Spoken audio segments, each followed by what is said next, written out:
सिफारती महाज पर भारत को बेनकाब करने का मिशन। बिलावल भुट्टो जरदारी की क़यादत में पाकिस्तानी सिफारती मिशन की चीन के मुस्तकिल मंदूब फुकांग से अक़वाम मुत्तहिदा के दफ्तर में अहम मुलाकात। पहलगाम हमले के बाद पाकिस्तान के जिम्मेदाराना तर्ज अमल से चीनी वफ्द को आगाह किया। कहा कि सिंतास मुआहदे को मुअत्तल करना पानी को हथियार बनाने के मुतरादिफ है। आलमी बरादरी क्राइसिस मैनेजमेंट से आगे बढ़कर हल की जानिब आए। पाकिस्तान और चीन का एक तरफा इक़दामात और जारियत की मुखालफत पर इत्तफाक। बानी पीटीआई से कल अडियाला में मुलाकात का दिन। कोऑर्डिनेटर इंतजार पंजोता ने 6 वकलाओं की फहरिस्त जेल हुकाम को भिजवा दी। बानी पीटीआई की बहनें भी मुलाकात के लिए अडियाला जेल जाएंगी।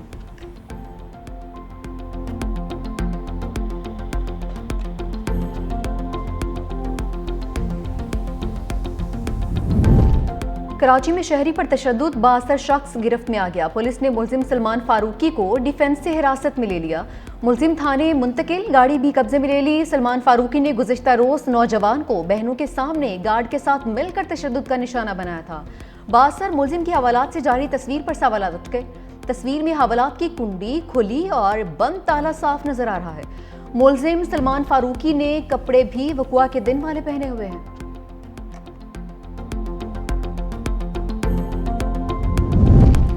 और कराची में एक बार फिर जमीन लरज उठी। डीएचए में ज़लज़ले के झटके, शिद्दत 3.0, गहराई 13 किलोमीटर थी। कराची में कल से अब तक 9 बार ज़लज़ला आ चुका।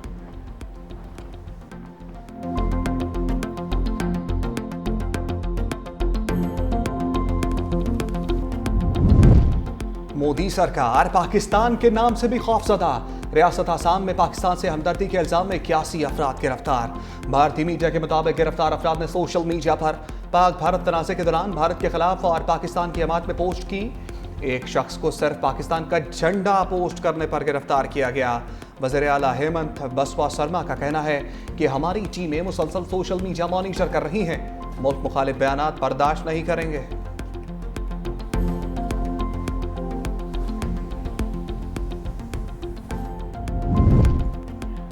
पाकिस्तानी फ़ज़ाई हदूद बंद, भारतीय एयरलाइंस की सांसें बंद। एयर इंडिया का अपने अखराजात बढ़ने का एतराफ़। Chief executive officer Campbell Wilson का कहना है कि पाकिस्तानी फ़ज़ाई हदूद की बंदिश से बराह रास्त प्रवासों का दौरानिया बढ़ गया।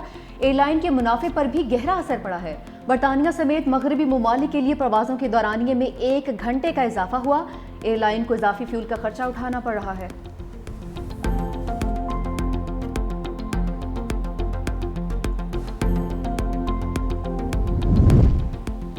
कनाडा में सिखों पर हमले, मोदी को सुबकी का सामना। भारत को ताहाल G7 इजलास का दावतनामा मौसूल ना हुआ। 6 सालों में पहली बार भारतीय वज़ीर आज़म मुमकिन तौर पर इजलास में शिरकत नहीं करेंगे। भारतीय मीडिया के मुताबिक नरेंद्र मोदी को G7 सरबराही इजलास में शिरकत के लिए बाज़ाब्ता दावतनामा नहीं मिला।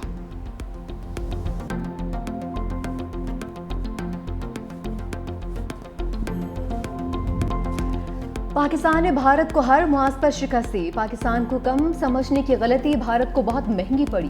फ्रांसीसी माहिर सियासियात क्रिस्टोफ जाफ्रिलो ने भारतीय नाकामी बेनकाब कर दी। कहा चीनी हथियारों ने जंग का पांसा पलट दिया। पाकिस्तान की तैयारी शानदार थी। पाकिस्तान एटमी ताकत है जो चीन की हिमायत से नाकाबिले शिकस्त बन चुका है।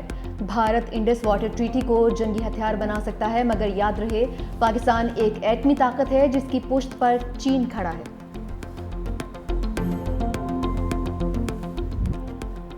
कांग्रेस रहनुमा ने मोदी के ऑपरेशन सिंदूर का सुरमा बना दिया। जीतू पटवारी कहते हैं, मोदी जी आप सिंदूर की बात करते हैं, आप ये क्यों नहीं पूछते कि मध्य प्रदेश में रोजाना 25 बेटियों की अस्मत दरी क्यों होती है? आप ये क्यों नहीं पूछते कि बालाघाट में दरिंदे रात भर 4 बेटियों की अस्मत दरी करते रहे? इन बहनों की इज्जत का क्या हुआ? भोपाल में आपके वज़ीर आला वज़ीर दाखिला भी हैं। इन बहनों के एतमाद का क्या हुआ?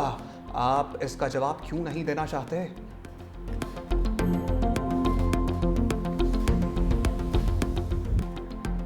भारतीय खवातीन ने मोदी की सिंदूर सियासत को ऑपरेशन का नाम दे दिया। कहा कि जिनके घर मोदी सिंदूर भेजेंगे वो चप्पल से मुंह लाल कर देंगी।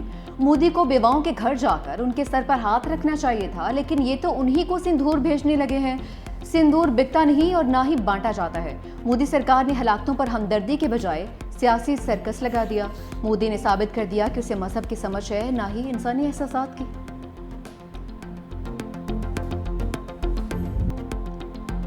ऑपरेशन सिंदूर के नुकसानात पर जनरल अनिल चौहान के बयान से भारतीय सियासतदानों में शदीद तशवीश। कांग्रेस सदर मल्लिकार्जुन के क़यादत में अपोजिशन बरहम। फौरी पार्लियामेंट का खसूसी इजलास बुलाने का मुतालबा। कांग्रेस रहनुमा ने कहा, कौमी सलामती के नाम पर हक़ाइक़ क्यों छुपाए जा रहे हैं। कांग्रेस रहनुमा मनोज कुमार ने कहा, CDS के बयान में हमारे लिए अहम सवालात और तशवीश पोशीदा है। पवन कुमार बोले, चीफ ऑफ डिफेंस स्टाफ ने भारतीय जंगी जहाज गिराए जाने का एतराफ़ किया। हुकूमत को इस पर आगे आना होगा।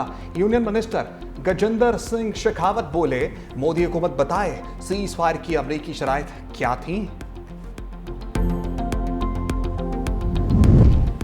सिंध हुकूमत का खवातीन को बाख्तियार बनाने के लिए बड़ा इक़दाम। वर्किंग वुमेन्स को मुफ्त बाइक्स मिलेंगी। काबीना ने EV बाइक्स मंसूबे की मंजूरी दे दी। सीनियर वज़ीर सिंध शर्जील मेमन बोले, वर्किंग वुमेन्स और तालिबात को मुफ्त सवारी फराहम की जाएगी।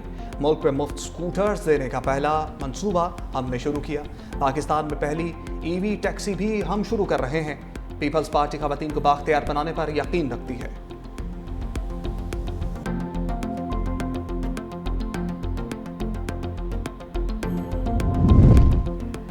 बड़ी ईद की खुशियों को चार चांद लग गए। वफाकी हुकूमत का ईद उल अज़हा पर 4 छुट्टियों का ऐलान। 6 से 9 जून तक तातीलात होंगी।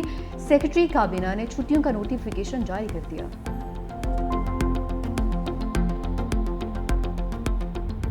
सिंध हुकूमत का खवातीन को बाख्तियार बनाने के लिए बड़ा इक़दाम। वर्किंग वुमेन्स को मुफ्त बाइक्स मिलेंगी।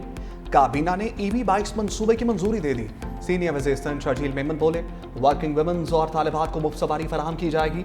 मुल्क में मुफ्त स्कूटर्स देने का पहला मंसूबा हमने शुरू किया। पाकिस्तान में पहली EV टैक्सी भी हम शुरू कर रहे हैं। पीपल्स पार्टी खवातीन को बाख्तियार बनाने पर यकीन रखती है।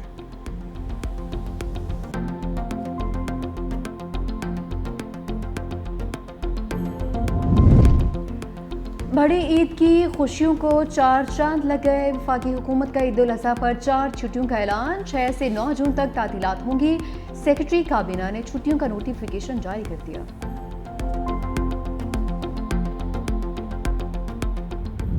सिंध और बलूचिस्तान में गर्मी के डेरे। सिबी में पारा 48 डिग्री को छू गया। जैकबाबाद 47 और दादू में 46 degree centigrade record. Multan 41, Lahore और फैसलाबाद 40, पेशावर 39, कराची और इस्लामाबाद में पारा 37 रहा।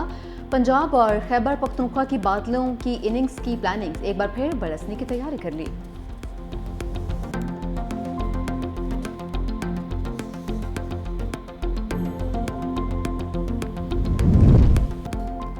मेजबान पाकिस्तान की मेहमान बांग्लादेश को व्हाइट वॉश से तवाज़ो। ख्वाबी टीम ने तीसरे T20 में भी 7 विकेटों से फतह समेट ली। बांग्लादेश का जीत के लिए 197 रन्स का हदफ पाकिस्तान ने 3 विकेटों पर पूरा कर लिया। T20 कैरियर की पहली सेंचुरी बनाने वाले Mohammad Haris player of the match करार।